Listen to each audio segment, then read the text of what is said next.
Alors, comme promis, les amis du laboratoire Mobile Labo, bonsoir. On va aller en classe de première, les premières scientifiques. Et nous allons parler de ce chapitre-là. Nous allons parler de ce chapitre-là. Alcène et alcine. Voilà, alcène et alcine. Et on va voir un peu quelques expériences qui sont à partir d'ici. Très bien. Alors, je sais que nous savions déjà qu'il existe des carbones qui sont liés entre eux par 3 liaisons. Certains, c'est deux liaisons.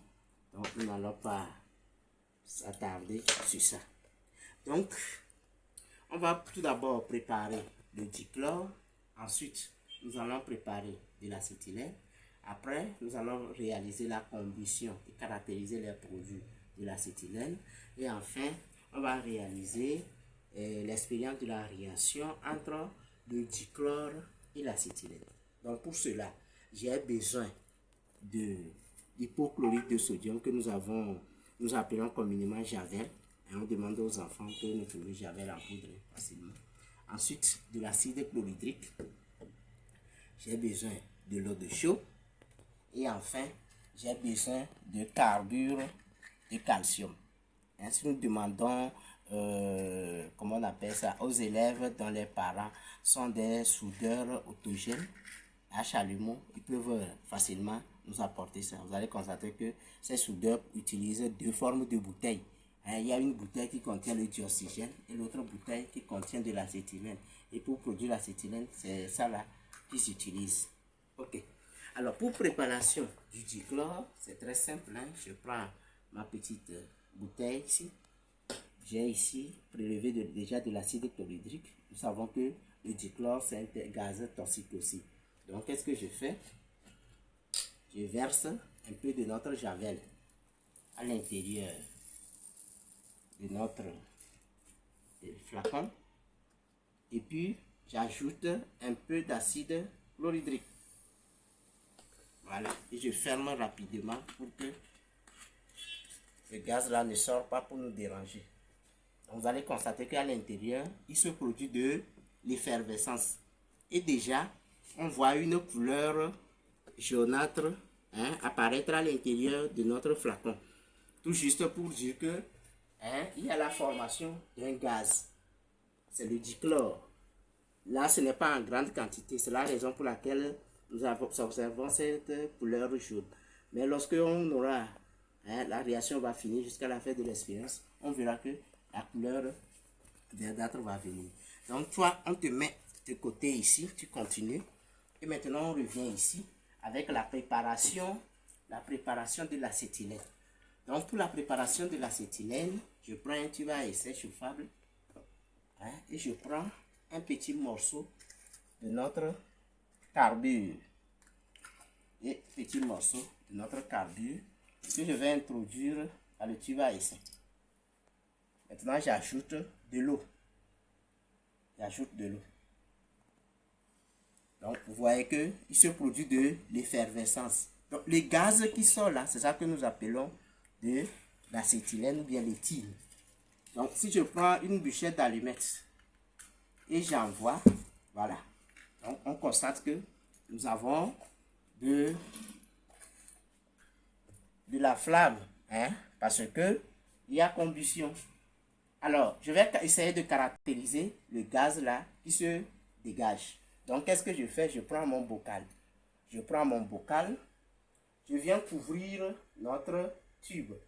Donc, lorsque je couvre notre tube, déjà, on va constater que l'intérieur, ça commence par devenir sombre, bien, qu'est-ce que je vais, comment le dire? À l'intérieur de la paroi de notre vitre n'est plus limpide, tout juste parce que il y a eu formation des brouillards. C'est comme si on se met devant notre miroir le petit matin et on souffle. Donc, on constate qu'il y a formation de l'eau. Il y a formation de l'eau. Donc, je récupère le gaz pour quelques instants. Voilà. Et maintenant, je viens verser de l'eau de chaux à l'intérieur. Je rappelle que l'eau de chaux, c'est une solution qui est incolore, limpide. Donc, j'agite. J'agite. Voilà. Donc, on constate que notre solution qui était incolore, notre solution qui était incolore, c'est troublé. C'est troublé. Bon, certes que ici on voit quelque chose, quelques noirs de carbone à l'intérieur, mais notre eau de chaux n'a plus les mêmes aspects. Ça, c'est troublé. Donc, c'est pour dire que lors de la combustion, il y a eu dégagement du dioxyde de carbone. Il y a eu formation de l'eau. Il y a eu dégagement du dioxyde de carbone.